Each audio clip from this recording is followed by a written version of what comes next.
pretty cool. And then I guess like we mentioned, and also like before we mentioned about like the strange time that we're at the COVID-19 thing. And so I wonder like if you guys have any like tips for working from home. And also I also want to add like one more like very general question, like what are some like resources you guys find like really helpful for you to thrive in grad school?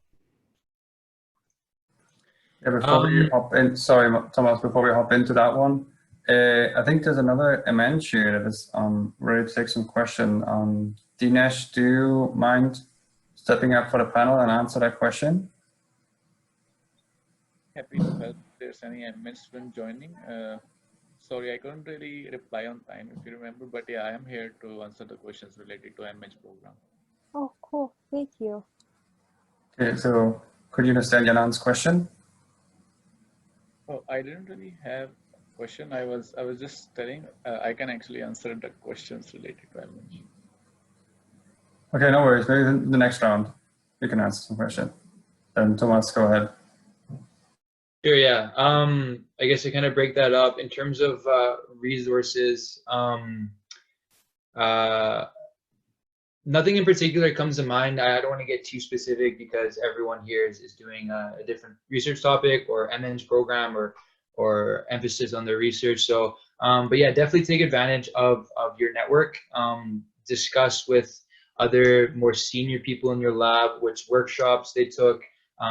If there's a possibility to go to conferences, that's a great place to meet people doing like-minded things, but also just to meet people and see what their experiences are. So yeah, definitely take advantage of any kind of conferences or any kind of events that you can go to. It's amazing just what one conversation can do. Can basically change your direction of your research or also the direction of your professional career as well. So yeah, jump on all those opportunities that come up through the department that you're under or through any other means. Working from home, yeah, I think that people are obviously still trying to tackle this issue in the best way possible, and each person is going to be have their own methods. Personally, for me, I like to have an area of the house that is kind of sorry, that's kind of like my work area. So I don't go there during the day other than to work. And that's kind of helped a lot in terms of like putting up like a mental block in terms of, this is where I work. This is where I'm supposed to be for the next, 5 or so hours. And it's really helped. I used to have a really tough time because, I'd get up from bed and walk into the TV room, and the TV is right there. The refrigerator is right there. So yeah, just kind of cordoning off some areas of your house or your room or anything that you have access to will help you there. At least that helped me. But yeah, again, it's a very fluid, yeah, I mean, sorry, I guess very different for everyone else. I'd say also the last thing I'd leave people with is go for walks. Walks are great. They kind of break up the day, and it's just nice to go outside and get some fresh air. So yeah, I totally agree with what Thomas just said, because that's also what I did during the quarantine time. Like I tried to set up a corner that I just work here, but not doing anything else. So every time you come here, you'll have this kind of like habit of working in this area. And also one thing helps me is get dressed up every day in the morning, like do not work in your pajamas. So you will have a sense that, okay, my day started and now I need to start working, rather than just roaming around in the room and feel pretty chill. So I think that also helps. And in terms of like research resources, so I have a few like lessons learned, pretty general, I think suits for all type of research projects. So the first one is to stay organized and document everything, which means like you need to document everything in a meaningful way, which means like maybe after 1 or 2 weeks or a month, when you come back, look at a file name, you still understand why you name it in that way. And also if you run some experiments, always keep some documentation for yourself, like what version of the tools, what configurations, and what data sets you use to get these results. And always keep keep a copy of raw data, because for me, like when I do some data analysis, I need to like annotate what are the results and maybe format it a bit differently.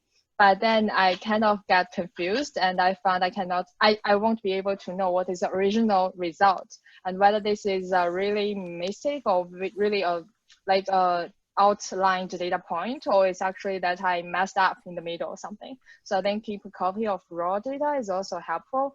And then also another challenge for me is time management. So, and also keeping track of all the tasks. So what I'm trying to do now is to put all the tasks kind of on my calendar and also block times every day, like for saying, okay, this 1 to 2 or 1 to 3 or something, I'm doing which task. And also keep a list of all the tasks and then check them out every day after you finish them. That also makes you feel good. Feels like you achieve something every day. So that's also something helpful for me. And I think the last thing is attend conferences or watch talks that related to your area, like that can help you keep motivated and also gives you new ideas. So yeah, that's all. So I believe like in your PhD or in your graduate studies program, you have to be better organized. You have to do some time management. You have to acquire time management skills, and you need to like organize things so that you can be more productive. For example, some days you may come across when like you like work for like so many hours, but at the end you didn't receive any output.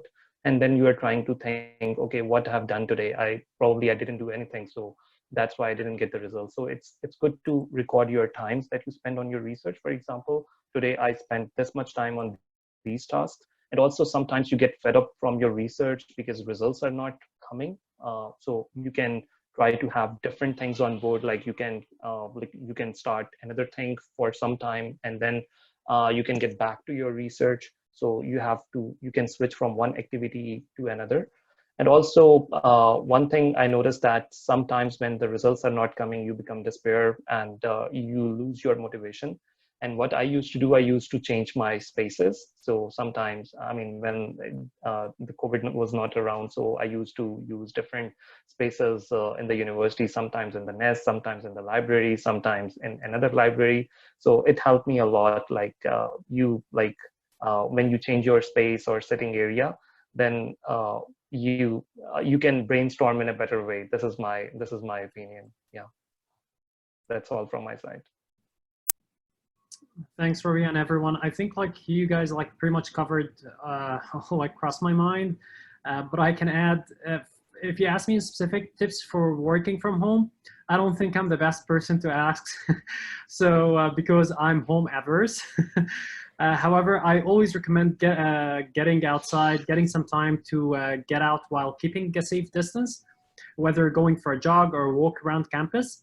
You definitely should stay safe, but healthy as well. And in terms of resources, watch out for the emails that Ross, Sylvia, and the rest of the ECE grad school send out. They actually contain some real gold. The reason I say this is because some workshops that we offer are really priceless. I can perhaps share a small story. For some time, I thought about becoming a faculty and pursuing an academic career, but then I thought about joining the undergraduate. I read online through the Grad Cafe and other websites such as Quora to help me on getting to know what I will be expecting in each track, but I haven't really got as much help as I got from the Pathway to Professorship workshop that was offered by the ECE department at UBC. I get the grad school department because there were other people from other different programs, but that was definitely helpful. So keep watching out for these workshops and try to leverage and make use out of them.